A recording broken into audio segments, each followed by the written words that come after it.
has pedido que presente esta conferencia que ha organizado la Asociación Agua para el Campo y la Asociación Verde Seco y Jate, y tenemos aquí en la mesa presidencial pues, a 3 personas muy conocidas de todos ustedes: el presidente de la Asociación Verde Seco Jate, José Luis Ruiz Olivares; el presidente de Agua para el Campo, Joaquín Cabrera; y una persona que ha sido un gran y sigue siendo un gran luchador por el agua de este pueblo, que es Jesús Ruiz Peralta. Y como no, pues tenemos a nuestro conferenciante, que hoy nos va a dar algunas pinceladas importantes sobre un tema que a todos nos atañe muy directamente. El título de la conferencia ya es subjetivo: las canalizaciones de Rules, crónicas de un despropósito, porque justamente de eso se trata, del despropósito de tener una agua embalsada. En el último de los casos, la presa de Rules hace ya más de 20 años, y no tener la posibilidad de usarla en una tierra que se está achicharrando y que se está desertizando día a día ante la pasividad de quien tienen la responsabilidad de arreglar. Me han pedido que presente a don Manuel Vizcaíno Alcalá, y para mí es un placer y una satisfacción, porque por encima de otras cosas es mi amigo, de lo cual me siento orgulloso. Don Manuel Vizcaíno es una persona ligada total y absolutamente al tema del agua. Su vida profesional ha sido siempre todo lo relacionado con ese elemento tan importante para nuestro día a día como es la disponibilidad de agua para sus distintos usos. Ha sido desde delineante a ingeniero de confederación, siguiendo por ingeniero jefe, terminando como presidente de la Confederación Hidrográfica de Guadalquivir. Ha sido también profesor de la Escuela de Ingenieros de Caminos de Granada, y a lo largo de toda su vida profesional pues ha tenido una vinculación muy importante con nuestra tierra, con toda Andalucía y muy especialmente pues, con la costa tropical y con Almuñécar. Cuando Manuel se jubiló, pues le llovieron los reconocimientos. Uno muy importante, cuando recibió la medalla de honor del Colegio de Ingenieros de Caminos; otros más importantes aún, como el Premio de Andalucía de Agricultura y Pesca del año pasado, en el año 2022, y otros menos importantes, pero que se lo hicimos con mucho cariño, que fue un homenaje que le hizo el Ayuntamiento de Almuñécar cuando en el año 2010 terminó su periplo profesional por razones de cronología. Don Manuel no solamente ha estado vinculado al tema del agua, profesional, y yo creo que emocionalmente, sino que también ha tenido sus pinitos políticos. Fue candidato a la alcaldía de Granada por el Partido Popular, ha sido diputado provincial, ha sido director de la Comisión de Agricultura del Partido Popular a nivel de Andalucía, pero sobre todo lo que lo define son 2 cosas: un magnífico profesional y sobre todo su talante abierto, dialogante, constructivo, siempre buscando soluciones y siempre arrimando el hombro para darle respuesta a los problemas. Es un hombre de otra época, no porque su época se haya pasado, sino porque es muy difícil conseguir encontrar perfiles con esa carga de profesionalidad, de responsabilidad, de humanidad, de compromiso que ha tenido don Manuel Vizcaíno. Alguno preguntará que por qué estoy aquí. Bueno, estoy aquí porque me lo han pedido los presidentes de las asociaciones que presenta don Manuel. Segundo, porque ya lo he dicho antes, porque es mi amigo. Y en tercer lugar, porque durante muchos años hemos estado compartiendo la lucha para intentar resolver los problemas, que no eran pocos y siguen siendo importantes, de agua que ha tenido históricamente este municipio. Fruto del trabajo de don Manuel, pues han sido la red general de abastecimiento y saneamiento que hoy disfrutamos, desde los depósitos hasta las depuradoras, por toda la red de conducciones, algo que no se ve, que no lo notamos, pero que es imprescindible para nuestro día a día. Ha sido también el responsable de dos temas que aumentan nuestra seguridad: el encauzamiento de la Rambla del Espinar y del tramo final de Río Seco. Gracias a don Manuel tenemos hoy agua dulce en los grifos, porque fue el que impulsó y encontró un hueco, que no era fácil, lo explicará me imagino ahora, para que pudiéramos traer el agua del Guadalfeo, justamente a través de la tubería negra. Echó un rentoy y le salió bien. Y gracias al rentoy, submarina, perdón, la tubería submarina, gracias al rentoy que hizo, ¿qué estaba yo pensando? Gracias al rentoy que hizo, pues se pudo hacer la tubería submarina y podemos hoy tener garantizado el abastecimiento y una capacidad de transporte que lamentablemente no se está utilizando de forma suficiente para poder recargar el agua. En definitiva, un gran trayecto profesional, una gran trayectoria profesional que hubiera tenido su guinda si se hubiera desarrollado otro proyecto que también hizo. Fue el autor de la presa de Otíbar, un proyecto terminado, que incluso tuvo la supervisión técnica en el Ministerio, que incluso tuvo dotación presupuestaria, pero que de la noche a la mañana dijeron que no hacían la presa de Otíbar porque no iban a dar agua de Berna Rules. Al final ni tenemos presa de Otíbar y hasta hoy no tenemos agua de Berna Rules. Desde mi punto de vista, que puedo estar equivocado, fue un gran error, porque hoy podríamos tener la presa de Otíbar terminada, con una capacidad de regulación interesante, y siempre teníamos la posibilidad de recargar la misma como depósito de cola del sistema Berna Rules. Yo creo que la forma de incidir en los temas de don Manuel es algo que refleja su artículo periodístico, donde lleva luchando de forma reiterada para denunciar la sinrazón de tener unas presas sin canalizaciones y los incumplimientos de distintas administraciones. Yo he sacado dos recortes de dos artículos suyos, que son muy indicativos de cómo sigue peleando, aunque ya profesionalmente está en la escala B, sigue peleando por lo que considera que es justo. En un artículo publicado en el diario Ideal, don Manuel defiende: aunque las conducciones están declaradas de interés general y por tanto son de competencia estatal, esta competencia, aunque exclusiva, no es excluyente, o sea, no inhabilita a la comunidad autónoma andaluza a su colaboración económica, sino que por el contrario puede hacer palanca impulsora de la ejecución de la obra. Un tema de candente actualidad, cuando estamos viendo en estos días en los medios de comunicación el peloteo continuo para intentar desbloquear un tema que debía de llevar años funcionando. Hay otra denuncia también muy explícita. En otro artículo dice: las administraciones centrales y autonómicas, haciendo buenas las argucias del mal pagador, se inventaron sucesivos convenios para la ejecución de la obra en los años 2006, 2011 y 2012.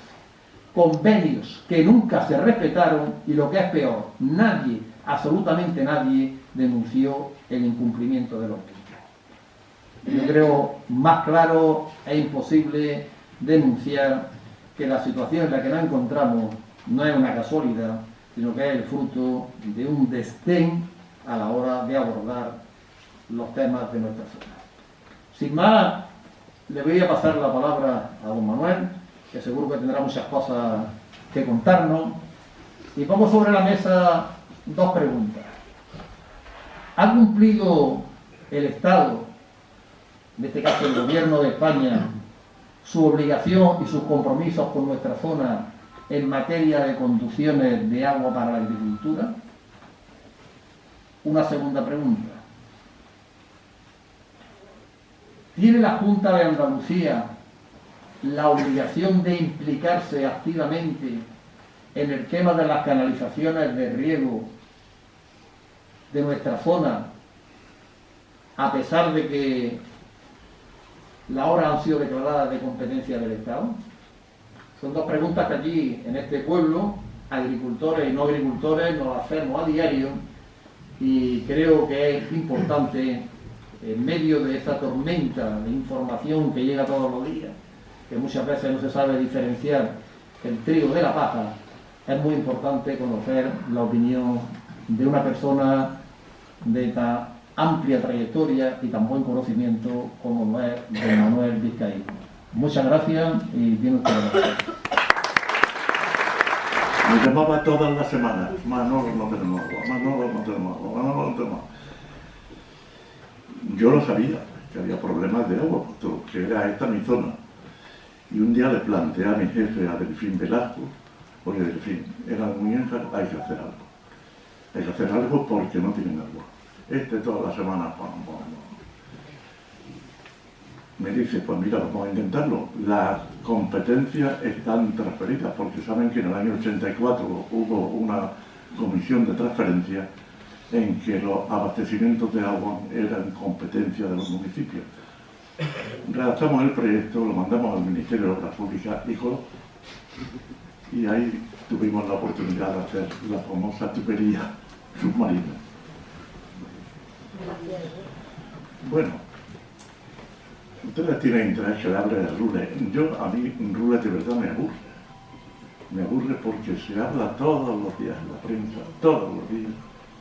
Y el caso es que llevamos hablando, o llevan hablando, pues casi 18 años. Entonces, para hacer esto un poco no tan Rules, les voy a explicar un poco cómo se llega hasta Rules. ¿Cómo se llega hasta Rules? Hay que remontarse al año 1926, cuando reinando Alfonso XIII, se crean las confederaciones hidrográficas, siendo ministro don Rafael Benjumea, el conde del Guadalquivir. La primera confederación que se crea en España es la del Ebro, y a continuación vienen el resto, y ocurre una cosa curiosa. El sur de España no hay confederación entonces, no se crea confederación. Quizá por ser una serie de cuencas independientes, y se da en llamar servicios hidráulicos del sur de España, cuyas competencias estaban delegadas en los gobernadores civiles. O sea, lo que se hacía de obra hidráulica era competencia del gobernador civil de la provincia, que tenía a disposición unos ingenieros que eran los que le asesoraban. En esta situación surge una figura importante, un granadino que es don Enrique Gómez López. Don Enrique era, en la década de los 40, de 1940, era el ingeniero jefe de la Confederación del Guadalquivir en Granada. Él conocía, como granadino, conocía el régimen del Guadalfeo.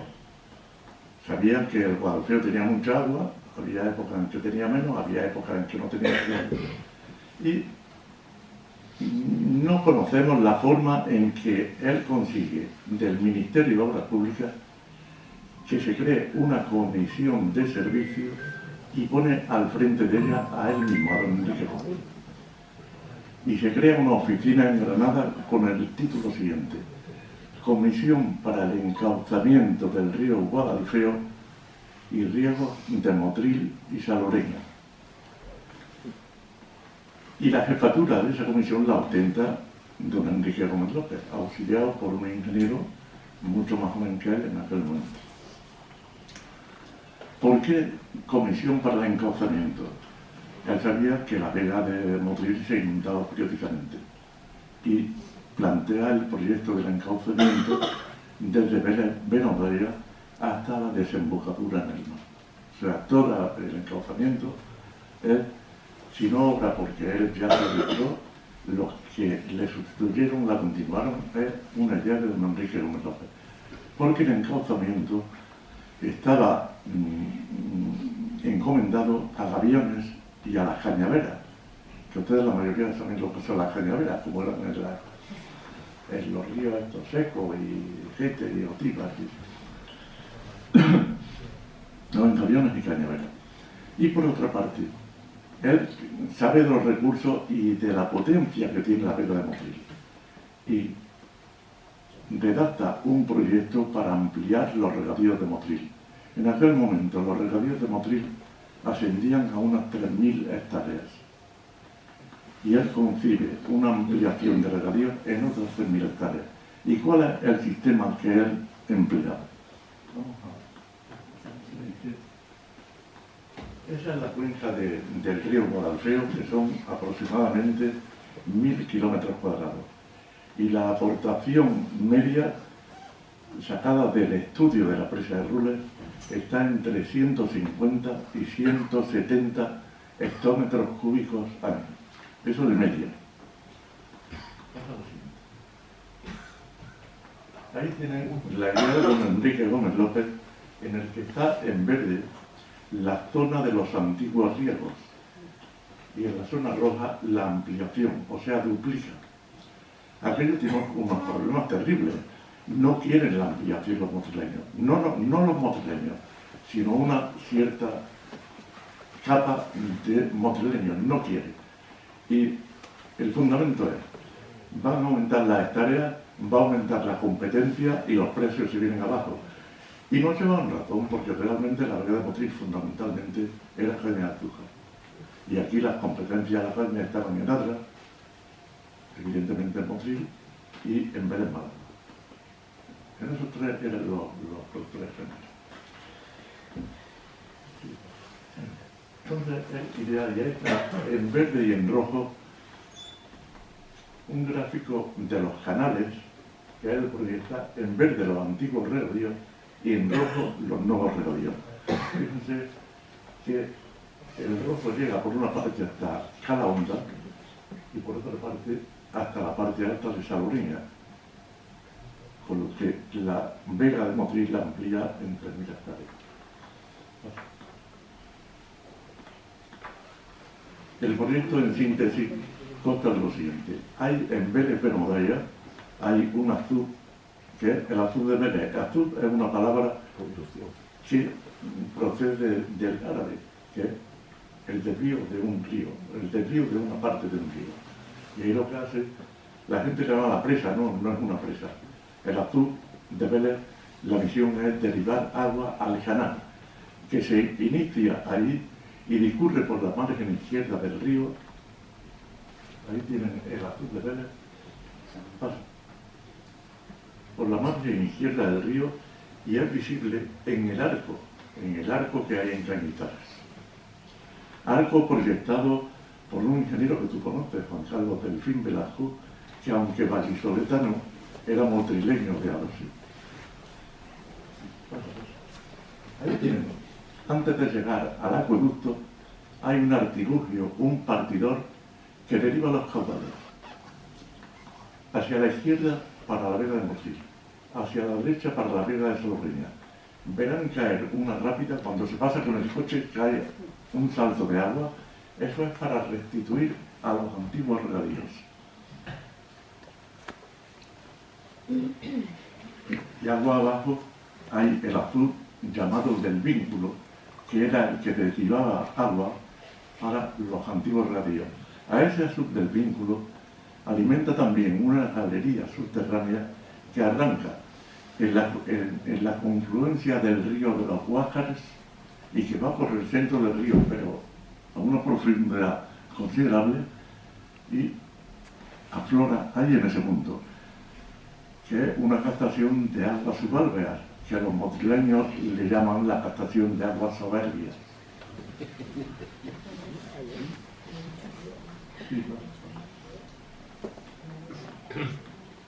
Este proyecto de don Enrique, que terminó prácticamente en 1964, yo empecé a trabajar allí en ese proyecto en el año 52.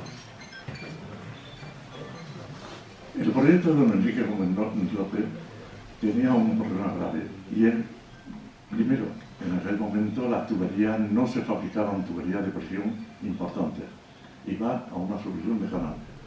Y por otra parte, los estiajes del río Guadalfeo. El río Guadalfeo hay épocas en que lleva mucha agua, épocas, verano, que prácticamente no lleva. En esos veranos yo recuerdo reunirnos todas las semanas en Motril para distribuir la poca agua que había en ese partidor a Rodrigo de Motril, Salvoreña y Antiguo Radio. Reuniones que empezaban a las 9 de la mañana y terminaban a las 2 de la tarde porque había que terminar y se llegaban a acuerdos que no gustaban a nadie, pero había que terminar el trabajo. Esta situación se alivia de forma considerable con la construcción de la presa de Bezna, puesto que ya de alguna forma se regula uno de los ríos, uno de los afluentes, que es el río de Urcal o el río de Hidro. Esa obra entra en funcionamiento en el año 1986 y también el autor del proyecto y director de la obra es otro madrileño, Juan López Márquez. Y esa obra modifica totalmente, ya no se somete a las tensiones veraniegas de la disponibilidad de agua. Ya la presa Arenas, con una capacidad de 70 hectómetros cúbicos, es capaz de regular la demanda, sobre todo, de todo el año y fundamentalmente los veranos. ¿Qué ocurre? Que gracias a esa presa se ha ampliado la zona regable, o sea, se ha hecho un trasvase de la cuenca del Guadalfeo a la rambla de Castelldefels.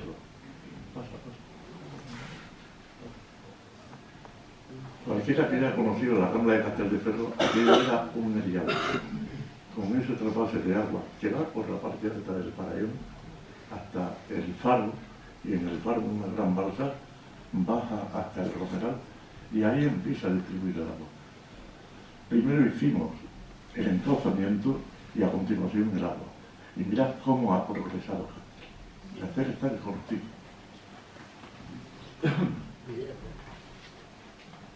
Bueno,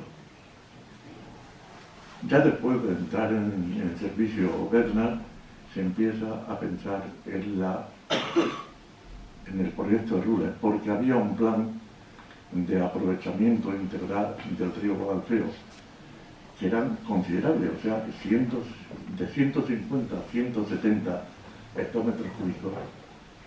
Es que valía la pena regular el río, para regular las aportaciones del río Cadia, Treveles y Poqueira. Y ahí surge la presa de Rules.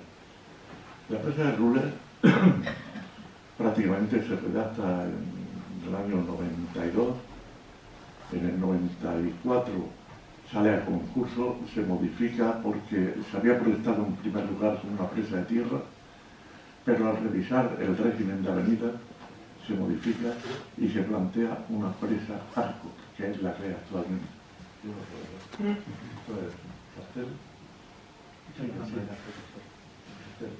Y ahí está la presa de Rules. Por fin hemos llegado a la presa de Rules.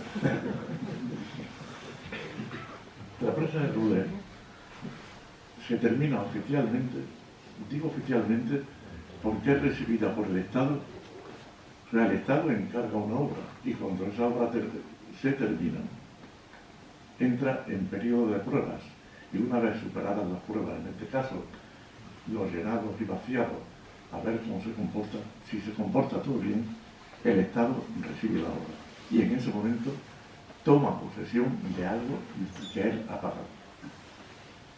Y me parece que fue en el 2004 cuando Rules es recibida por el Estado y quiere decir un año antes ha superado las pruebas de carga todas ellas. Y bueno, ¿y qué os voy a contar a partir de entonces? 2004. Ocurre una cosa que ha distorsionado un poco el itinerario. Y es que la Junta de Andalucía hace valer la ley de aguas y la Constitución en la que dicen, establece que las cuencas intracomunitarias, o sea, las cuencas que discurren dentro de una comunidad, podrán ser gestionadas por la comunidad autónoma. La Constitución es del año 1978. La ley de agua es del año 1985. En las dos se establece esa competencia. La Junta de Andalucía no la había ejercido nunca y al final decide ejercerla. y tengo que mirarlo, mediante decreto de octubre de 2004, por decreto se transfiere la gestión de la cuenca sur o la cuenca mediterránea a la Junta de Andalucía. Y esto produce una distorsión importante, porque la Confederación del Sur, aunque como tal confederación tiene lugar en 1964, distorsiona porque en la Confederación teníamos, y no teníamos porque yo estaba en ella, teníamos una organización racional, piramidal. Había un presidente, había un secretario general, un jefe de planificación, un comisario de agua y un director técnico.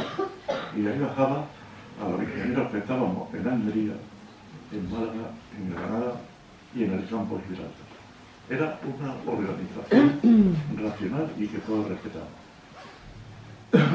Cuando entra en vigor el día 1 de enero del 2005 la transferencia, esa organización se rompe.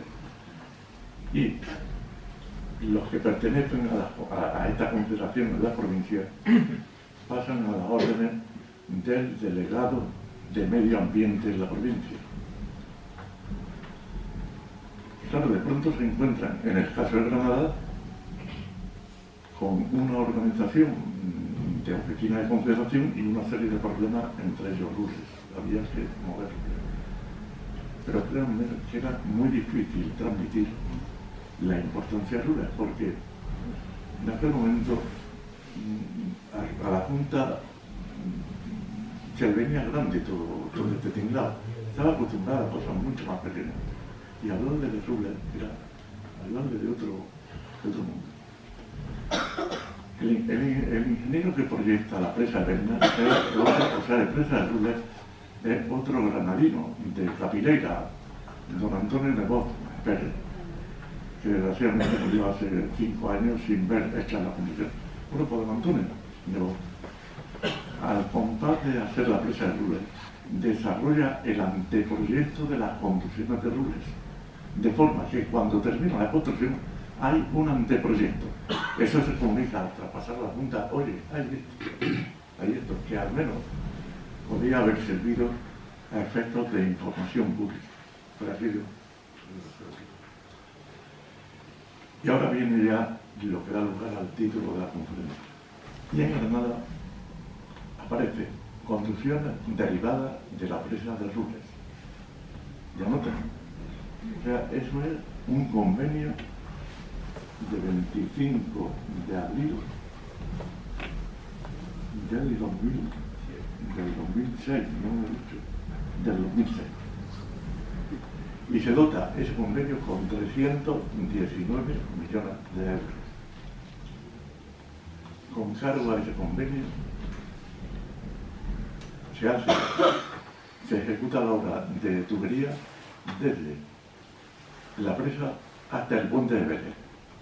Ahí están metidas las tuberías de la fundición. Esas dos tuberías están metidas ahí. Fueron alrededor de 6 millones. No se hace nada. Ese convenio se modifica y aparece en el BOE número 13 de 15 de enero de 2011.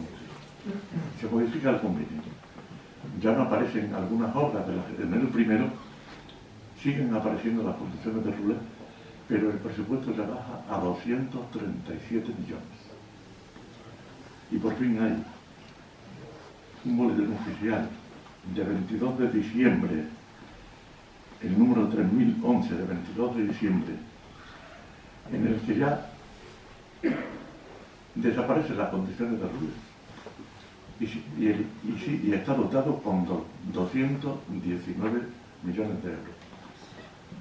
Aquí lo grave está en que nadie lo explica por qué ha ocurrido eso.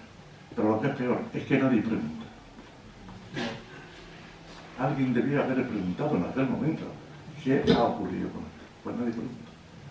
Y nadie explica. Y como nadie pregunta y nadie explica, pues llegamos a lo que estaba perdiendo. ¿Y el dinero se ha perdido, no? No, hombre, no, ¿cómo se va a perder?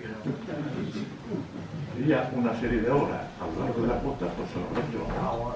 No se puede perder eso, no del Estado. De ahí el título de la conferencia, yo creo que no es exagerado, porque de verdad es un despropósito. No es un despropósito. Si don Enrique Gómez levantara la cabeza, no se lo creería que después de 70 años siga siendo su obra la columna vertebral de la Costa de Granada, vamos, de parte de la Costa de Granada, porque estaban beneficiando a Castel de Ferro, estaban beneficiando a la motriz salobreña y en el agua potable a Almuñeca. Y ahí hay una obra. Se costó un dinero. El presupuesto con Interruler superó los 250 millones de euros.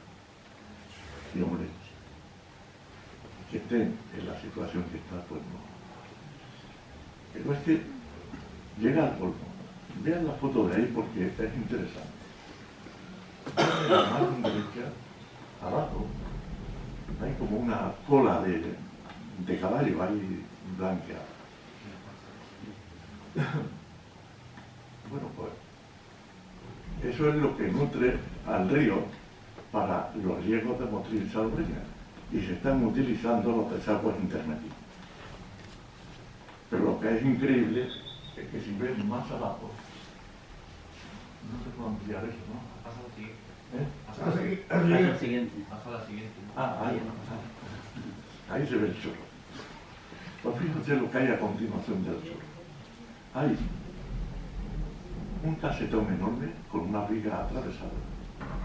Ese casetón enorme está pensado para colocar ahí una turbina y un generador. Y el cálculo que se hace en aquel momento no es una central evidentemente grande, mucho menos, pero la producción está en 18 millones de kilovatios año. Es muy pequeña, pero hombre, al precio que está, como dice, la luz, ya por ahí, aunque sea poco, pues de ahí se podían beneficiar Lobre, Vela como Vaya y parte de Salobreña, porque estarían recibiendo energía gratis. Bueno, eso iba así desde el año 2004.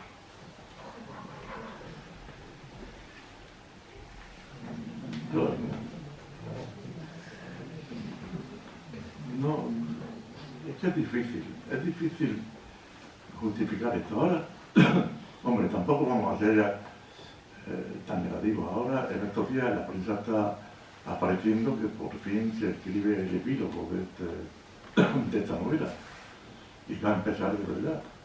Han prometido que en mayo licitan el primer tramo. Pues confío que lo harán así. Creo que sí lo harán así. Y ha surgido ahora una diatriba entre Junta y Estado, entre el Ayuntamiento, Diputación y el otro, y que vengo a recargar aquella frase, o sea, la Rusia del mal pagador. Porque uno piensa, pero si hay que hacer esto, ¿por qué nos han decidido ya? Vamos a hacerlo. Y vamos a sentarnos, que no cuesta tanto trabajo, y ponerle cada uno las cartas encima de la mesa, y llegar a acuerdo. Y si por no llegar a acuerdo, tampoco. Pues bueno, y vuelvo a repetir, la obra como declarada de interés general es competencia exclusiva del Estado, pero vuelvo a repetir, esa exclusividad no es excluyente. O sea, la Junta, sin que nadie lo obligue, podía actuar como catalizador y decir, oye, vamos a hacer esto y yo pongo tanto dinero, el 5, el 10, el 15, algo, de forma simple. Yo quisiera acabar también, porque aquí no va a ser, aquí hay estos que son regantes, pues también hay que echarle un poco de bronca. Y me explico. Vamos a ver. Se ha discutido el tema de la recarga de la fusión. La Confederación termina la depuradora de residuales que hay en el Río Verde, arriba, enfrente del cementerio, ¿no? Me parece que fue en el año 2003. La dejamos dotada para un terciario y una balsa que le salen por los veces 30 por 15, pues, le caben 2.000 metros cúbicos, o 2.000 metros. La idea era utilizar ese agua para recargar el acuífero. De eso no se ha hecho nada en todo el mundo. No se ha hecho nada. No sé si son conscientes, yo he echado mano del Instituto Nacional de Estadística, que habita en Encina Almuñécar, de Derecho, y que tiene derecho el Homo cerebral. También el Instituto Nacional de Estadística dice que el consumo medio por habitante y día en España está en 130 litros. Pues echando esos números con Almuñécar, segregando la herradura, que evidentemente no me ocurre ahí, se están tirando al mar aguas depuradas casi 1,5 hectómetros cúbicos al año. Hombre, en una zona en que hay falta de agua, considero que es un dispendio tirar al mar 1,5 hectómetros cúbicos. Y yo creo que aquí los beneficiarios, que sois vosotros en definitiva, debéis haber peleado o debéis haber echado para adelante para aprovechar esas aguas, porque es una pena depurarlas, que vayan a la góndola al emisario el submarino y salgan a 1000 metros de distancia, cuando el acuífero de ser las puede recibir, que además tendría un efecto beneficioso, porque cuando se deprime el acuífero impedirían de alguna forma la destrucción táctica. Eso es algo que yo tengo, que no me puedo callar, porque aquí a cada paso que adelante que acontecer. Y bueno, yo he terminado y me someto a las preguntas que les vengan en gana, que si puedo les contestaré y si no, pues lo sentiremos. Sí, yo quería hacer una pregunta. Ha habido aquí mucha polémica con el tema de la recarga del acuífero a través de la tubería submarina. La Junta de Andalucía autorizó el poder coger de Guadalfeo 1 hectómetro cúbico al año durante 2 años improrrogables, que termina justamente ahora en el mes de junio. La polémica ha sido porque han puesto determinadas instituciones, determinados técnicos han puesto en duda de que se pueda transportar ese agua a través de la tubería submarina por temor a que pudiera reventar. Según los datos que tú algunas veces has manejado, es una tubería de 500. Y lo que está transportando para consumo urbano durante 9 meses al año es algo más de 100 litros segundo. Es decir, que tiene una importante capacidad de transporte que no se está utilizando. La pregunta, ¿habría riesgo de que se rompiera la tubería, de transportarse no ese hectómetros cúbicos que ha dado la Junta, sino la capacidad de carga que tiene, que puede ser 3 o 4 veces superior? No habría ningún problema, porque la presión en la tubería no cambiaría. La presión viene dada por la cuota de entrada y la cuota de salida.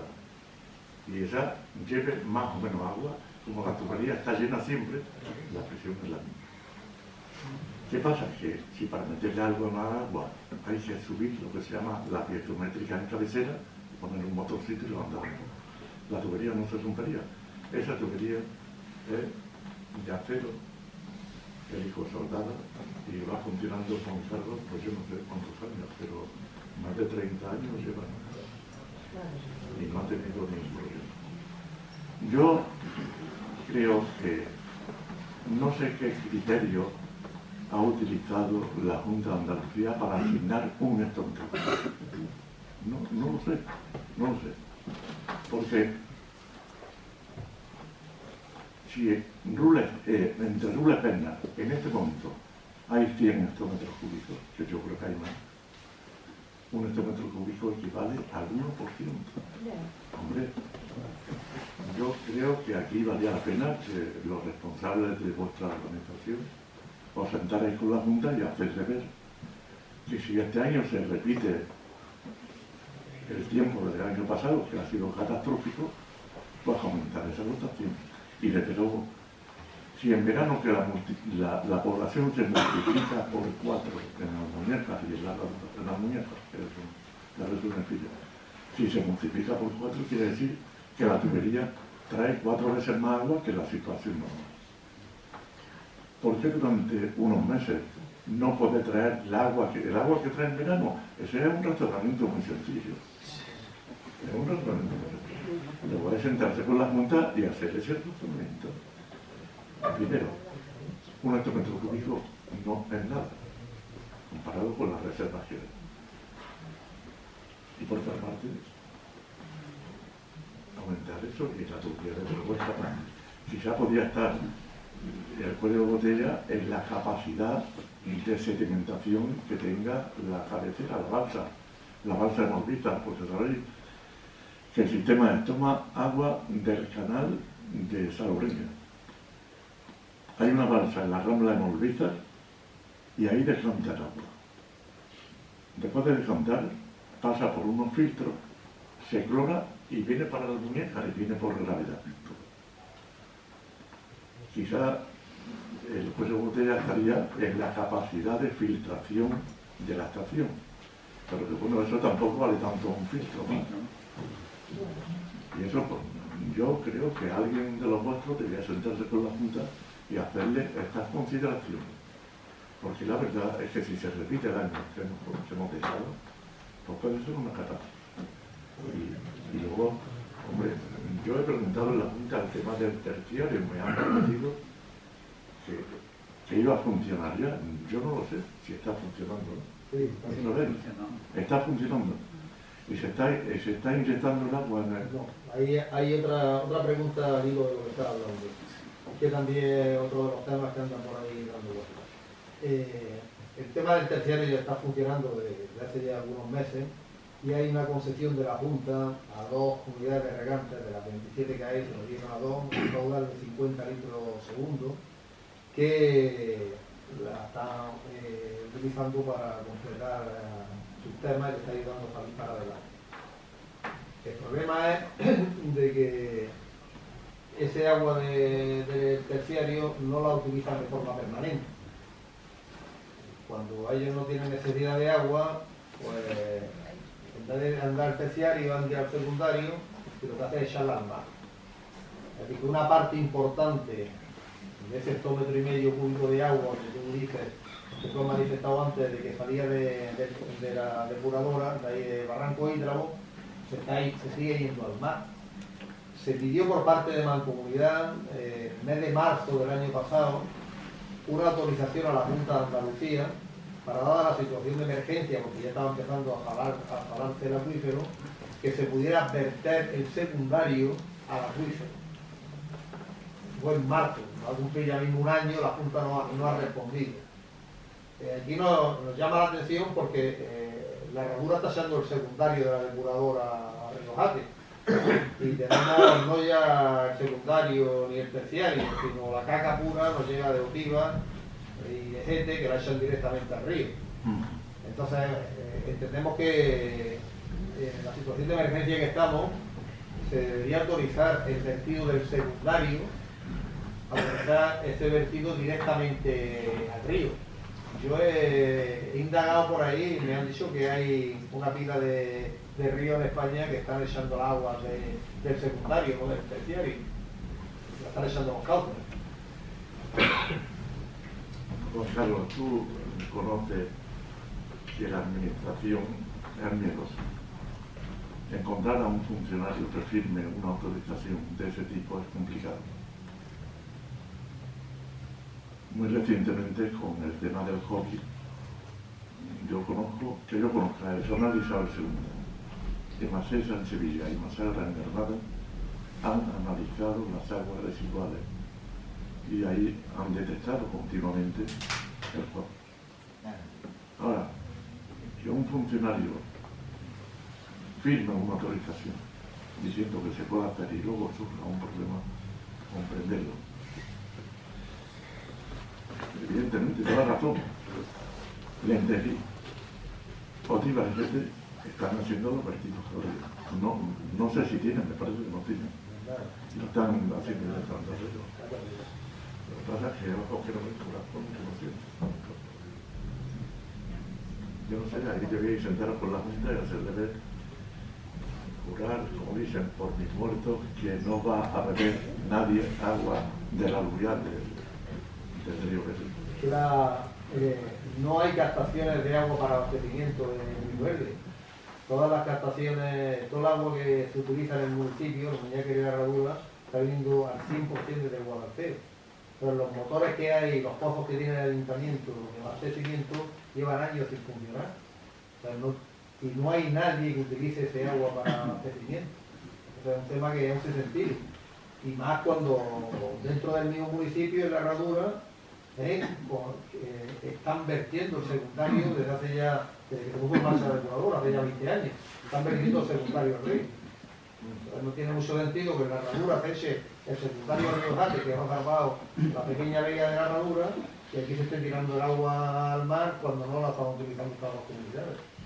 De hecho, cuando se hicieron las obras en el bombeo de la góndola, se estuvo tirando el agua en secundario del río durante cuando fueron 5 o 6 meses, ¿no? Más, no pasó absolutamente nada. No, sí pasa lo que pasa. No pasó porque no se está No ha pasado. Yo proyecté el primer emisario submarino en 1971, que era un emisario de 300 metros de longitud, que se hizo, que se construyó. Luego hicimos el emisario de la góndola, ya el largo de 1600 metros, porque en el puerto lo que había era una cámara de un dilacerador, que el encargado era el bigote. El bigote. Y eso, mirad si es ruido, es del año 71. Me pasa ya 50.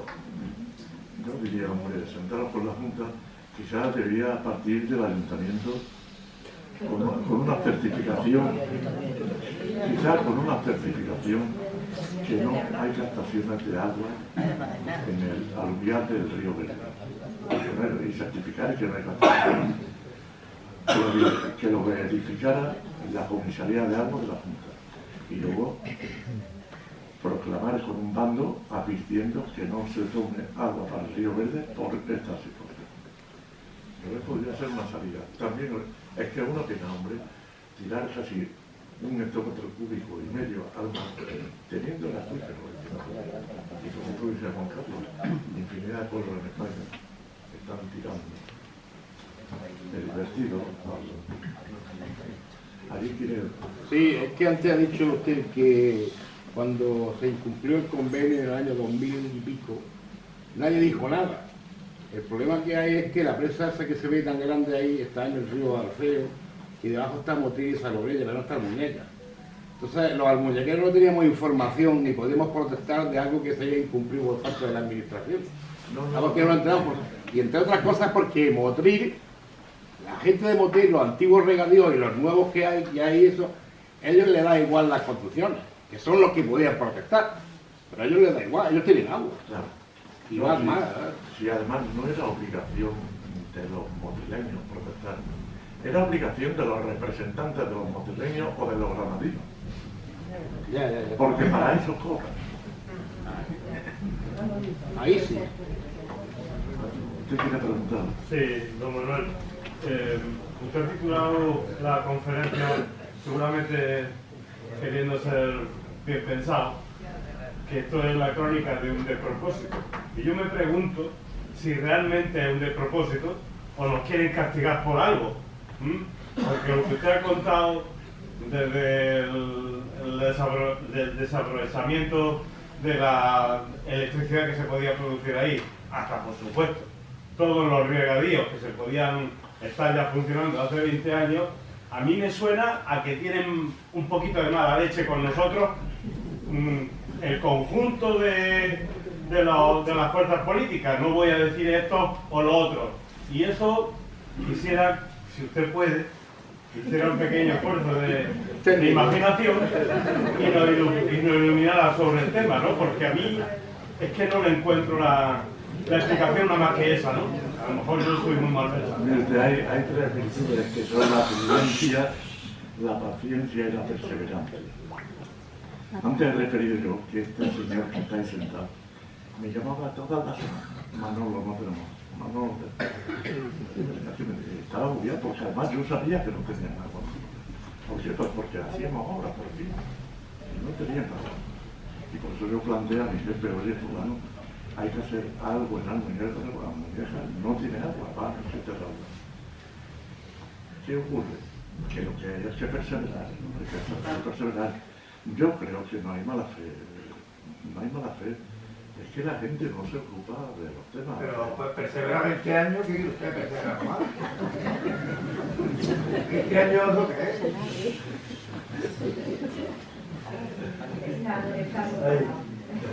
Yo quería otra cuestión técnica que también ronda por ahí.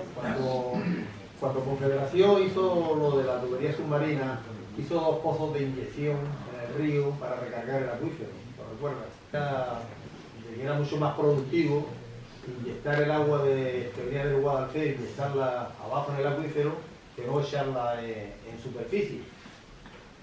El tema es que la Junta de Andalucía, tampoco sabemos con qué criterio, no ha autorizado el que se inyecte el agua en los pozos, sino que echa el agua en superficie.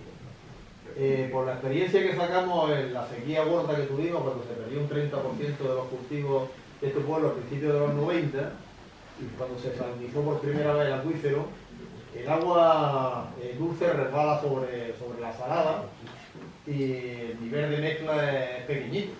Así que si tú echas el agua dulce en superficie, la capacidad de desplazar al agua salada que tiene es muy inferior a que si la metes en el fondo del acuífero. Entonces, aportaron un informe de una señora técnica de la Universidad de Granada diciendo que los pozos de inyección, que eso no servía para nada, pero sin más explicación ni más nada. O sea, nosotros pensamos que los pozos cuando se hicieron con el objetivo de ayudar a que la recarga fuera más efectiva. Echar el agua en superficie, pues parece que es un poco conseguir que una parte de la misma se desplace por encima de la salada al mar. No sé el fundamento que tuviese el informe de la... Hombre, nosotros conocíamos que aquí tenía la costumbre de arar el río, de meter los rippers de un bulldozer para que percolara inmediatamente el agua del río. Nosotros pensamos que los pozos pueden funcionar de forma, si un pozo vale para sacar agua, lo único que vale para sacar vale para meter agua. Esa fue nuestra idea. Quizá sean las dos válidas. Lo que tú dices es cierto, el agua dulce es menos densa que la salada, luego se coloca en lo alto. Puede ser bueno ese ensayo hacerlo en la superficie y probar, porque hay medios con piezómetros, ver cómo va evolucionando el nivel freático. Eso es dedicar, en este caso la Junta de Andalucía, que es la competente, pues dedicar a una serie de personas, porque aún mantiene el servicio que teníamos nosotros, que afora me parece quincenalmente los palates de la Vega de Motril, los afora quincenalmente, que tira una cantidad de agua importante, que no tiene más remedio que tirarla, porque al no ser construcciones en tubería y ser en canal, no se puede cortar empresa de lula en cabecera, porque la inercia que hay desde ahí hasta cada onda prácticamente son 20 horas. ¿Qué hacemos? ¿Cortamos a las 7 de la tarde y abrimos a las 4 de la mañana? Pues no puede ser. Lula está soltando una media entre 2.500 y 3.000 litros segundo. sea, durante los 30 millones de segundos del año. Y a nosotros nos han dado 32 litros segundo.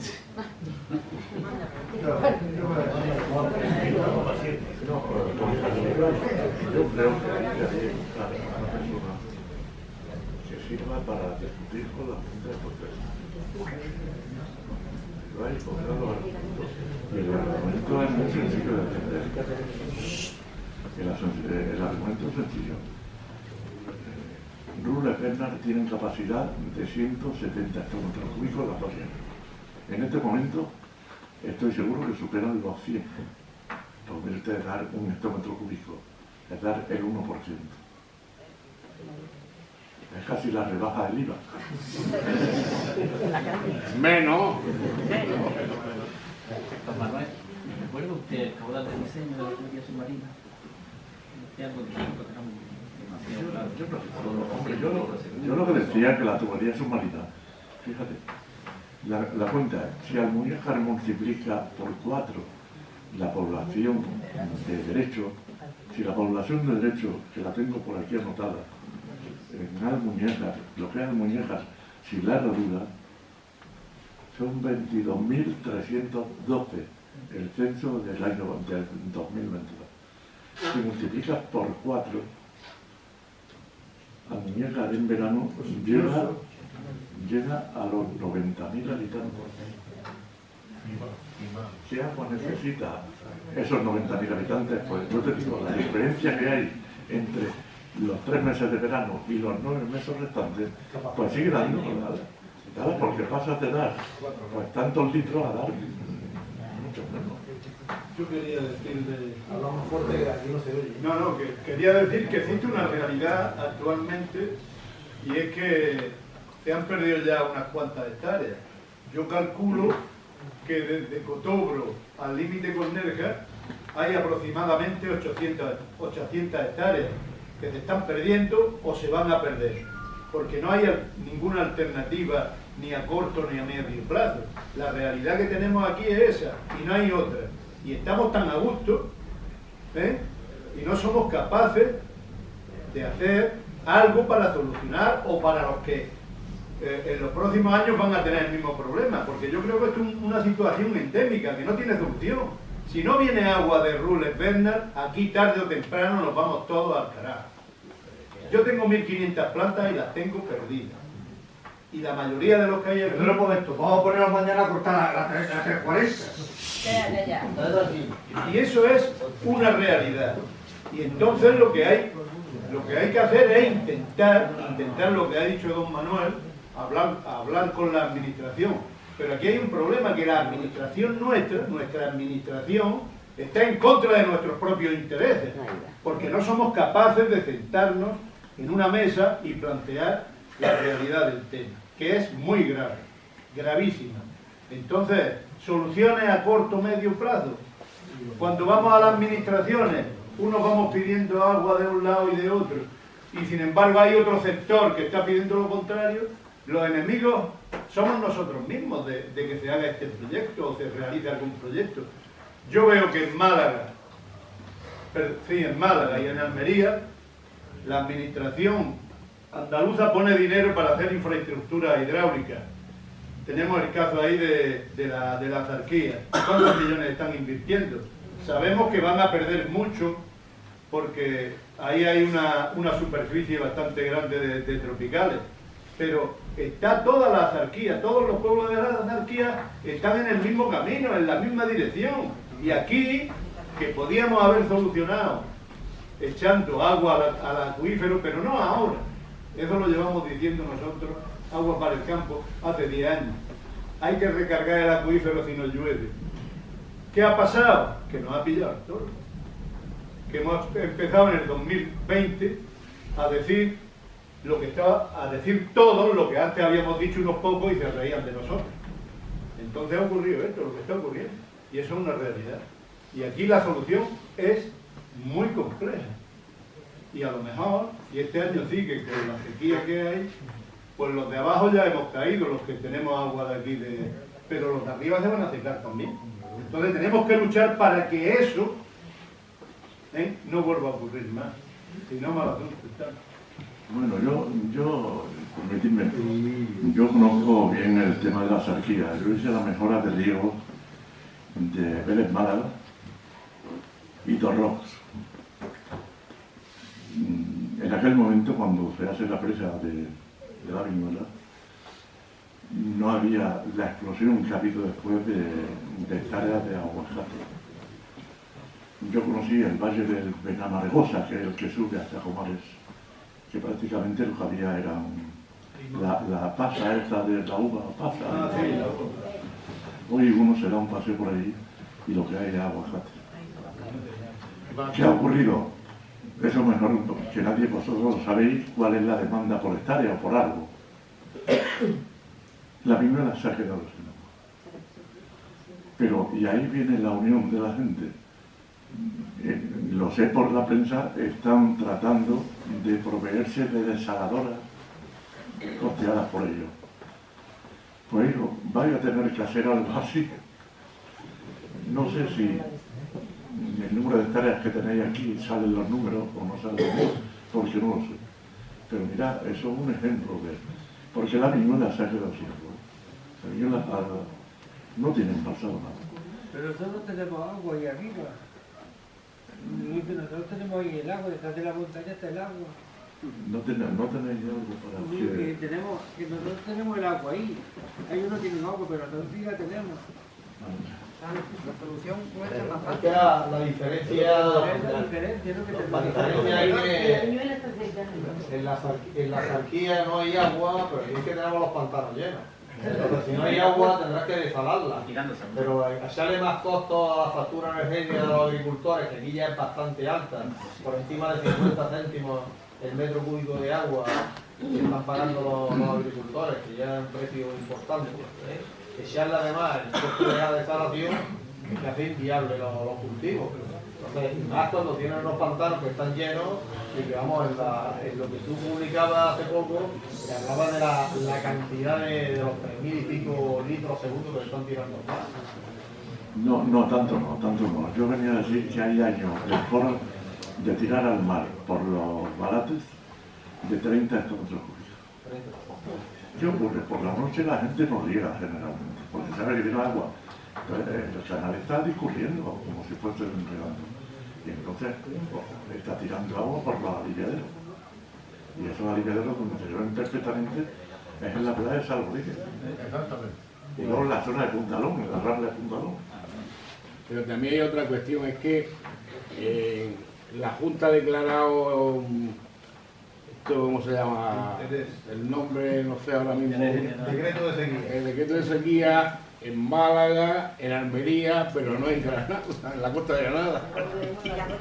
Claro, porque tenemos dos presas ahí, pero es que yo no sé si los señores que están allí en el despacho no se dan cuenta que Río Verde hay una loma ahí que no se conecta con el Guadalfeo. O sea que aquí estamos con los pozos con sal y allí tiran el agua al mar, yo no lo entiendo. Yo le voy a hacer una pregunta aquí a don Manuel, porque alguna gente aquí, no sé si es para espantar un poco la reivindicación o para qué, pero dicen que es que hay que hacer una desaladora. Y yo digo, una desaladora me gustaría, si tiene cálculos, alguien tiene cálculos, pero hablan de 30, 40 céntimos de euros, y después bombearla, porque hay que ponerla en el mar, hay que bombear hasta la gota 400 o 300, eso supondría 80, 90 céntimos, lo cual es inviable para una planta. Y yo me pregunto, si se están tirando cerca, y eso lo sabemos todos, 30 hectómetros cúbicos al mar, y nuestras necesidades totales son 21 hectómetros cúbicos, quiere decir que con lo que se está tirando al mar en el Guadalfeo, pues nos sobraría algo, haciendo la administración un colector y enviándola a donde hace falta, si es que... No, pero no, ya os he dicho que por el sistema de conducción que hay, que son canales, el canal tiene una inercia desde la Cruz de Vélez hasta Calahonda, tiene unos cuantos kilómetros. Decimos, pues que por la noche, como no riegan, cortamos el agua. Bueno, pues para que no ríen había que cortarla, por no sé, a las 4 de la tarde, porque el canal lleno tardaría unas cuantas horas en llegar. Pero es que no, para abrir otra vez las compuertas, tardaría las mismas horas en llegar a los delante. Luego, no tiene elasticidad para manejar. O sea, no se puede regar a la demanda, como con las tuberías. Uno en su casa abre un grifo y se da agua. A un canal no se le puede hacer eso. El agua o discurre o no discurre, no hay término medio. O sea que nosotros aforábamos por interés. No quiere decir que se tire al mar. O sea, la gente no la está tirando al mar. Es que el sistema obliga a tirarla al mar. Que eso se evitaría metiendo las conducciones en presión, o sea, con las tuberías. Y no habría que tirar desaprovechar ese agua. En cuanto a la desaladora, el agua desalada, yo creo que en este momento el metro cúbico no baja de 3 kilos. Puesta en uno de los hogares, que es donde se está utilizando más para la gente, no sale alrededor de €1 el metro cúbico. €1 el metro cúbico. Vamos a hacer por el elegido. Están alrededor de €1. Hombre, es verdad que el agua en una vivienda, pues el consumo no es grande. Un metro cúbico hay para 4 días, por lo menos. 250 litros por día. Y uno paga €1, pues tampoco es para una persona que tiene que utilizar 6.000 metros cúbicos para regar una hectárea, pues son 6.000 euros, que ya estamos hablando de...